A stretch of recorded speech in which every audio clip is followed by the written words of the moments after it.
right, in this video, I'm going to be deflapping the manifold. I've got this set of punches. This is the biggest one, and it's not quite big enough. That I'm going to be tapping these out. There are 16 of them. I'm actually going to start on this side over here. And I don't know how easy this is going to be. We'll see. Oh, it's moving. All right, here's one of them. That top layer that's black is just entirely carbon buildup. I'm gonna set these to the side. All right, maybe this will work a little bit better. My little magnetic mount. So, big orange hammer.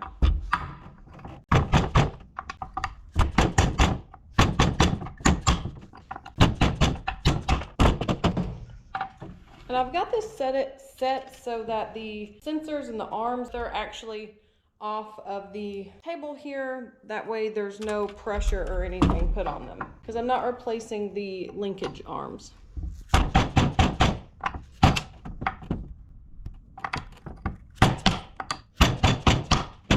All right, that's all of them on this side. Some of them are probably stuck up in there. Let's see, there's 2, 4, 6, 8. Oh, that's all of them. I don't know how well you can see that, but there's a lot of carbon buildup on there.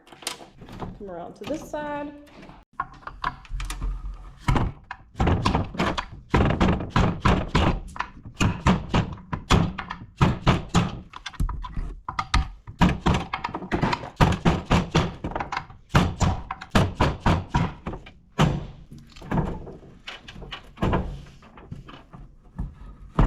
All right, from here, I'm going to use the little access holes that this created, get to the torque that's right on the other side in order to take the flap out. You can kind of see them in there. I do believe that it is a T20. All right, I got the first one out. They're super tiny.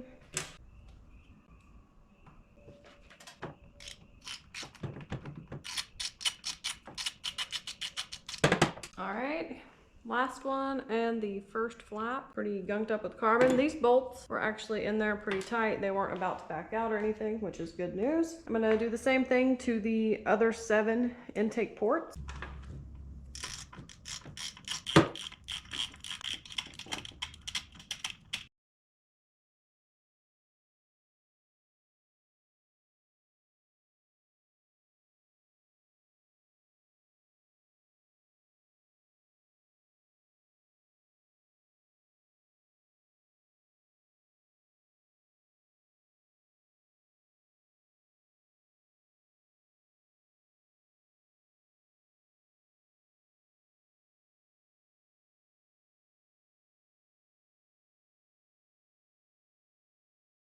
Okay, I have gotten all of the flaps from this side off. They're right here. They're really gross and carboned up, but I did not have a single loose intake flap bolt on this side, so that was good news. There was no catastrophe underway.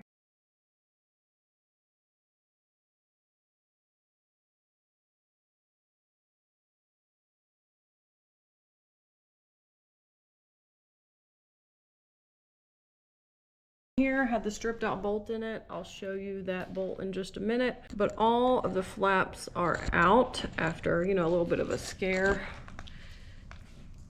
If you're doing this and it gets stripped out, it's a T20, you can fit a hex head 4 in there if you are very, very careful, or you can just absolutely wedge that T20 in there, stick it on there really hard. But anyways, don't know how well this is going to show. There it is, stripped out. I'll take a picture of it and insert it here. Okay, so I'm going to use some brake parts cleaner and these nylon brushes and clean up the intake runners. Now I'm going to install these intake plugs from JHM. It suggests on the website to use this Permatex high-tack gasket sealant 80062. So that's what I'm using. I'm using the same punch, which is a 5/16 pin punch, and I'm going to use a trusty orange hammer. It also says that this is, you know, toxic, whatever. So I'm using a glove because I'm gonna check the back, make sure it's in position correctly. Basically what I'm gonna do is I'm going to put these on here like this, like so. Use the punch like this. Tap it with the hammer, make sure it's in place.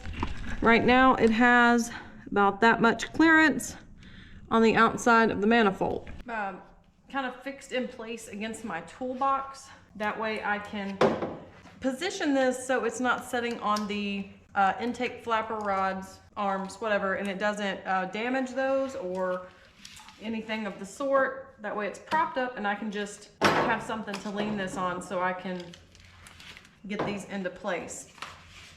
So anyways, that's my setup. So how I'm gonna do this is I'm going to brush some of this in here like that. I'm gonna put this in place, then I'm gonna tap it in.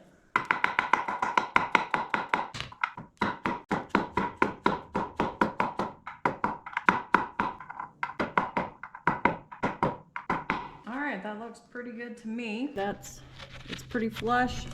It doesn't stick out on the inside. So I'm gonna do that to the other 15. And I'm just going to time lapse me doing that, and I will do one side and show you what it looks like, and then I'll do the other side.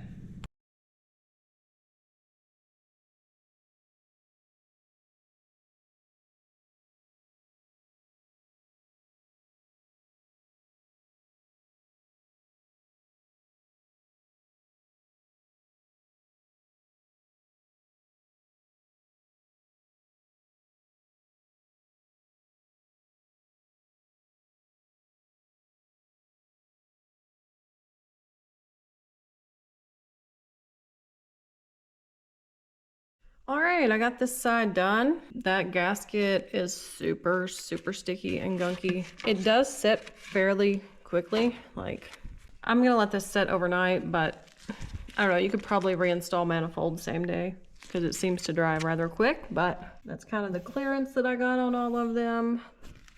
I've felt through the inside to make sure I didn't push them in too far, and I didn't. They have really good clearance on the inside. So I'm going to flip it over and do the same thing on the other side.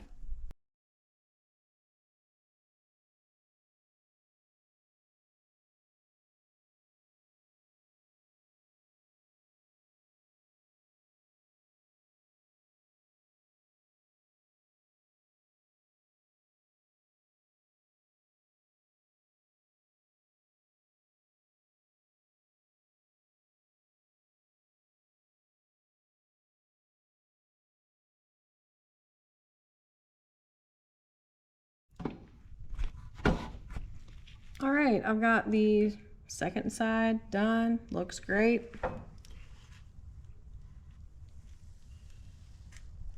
All right, so I'm gonna let the gasket that I put on the plugs, I'm gonna let that dry until tomorrow, and then I will reinstall the manifold. All right, so that's how you deflap the intake manifold on the RS4. I will leave a link to the plugs from JHM in the description below. If you have any questions or anything, feel free to leave them in the comments. Don't forget to like, share, comment, and subscribe. Until next time, later.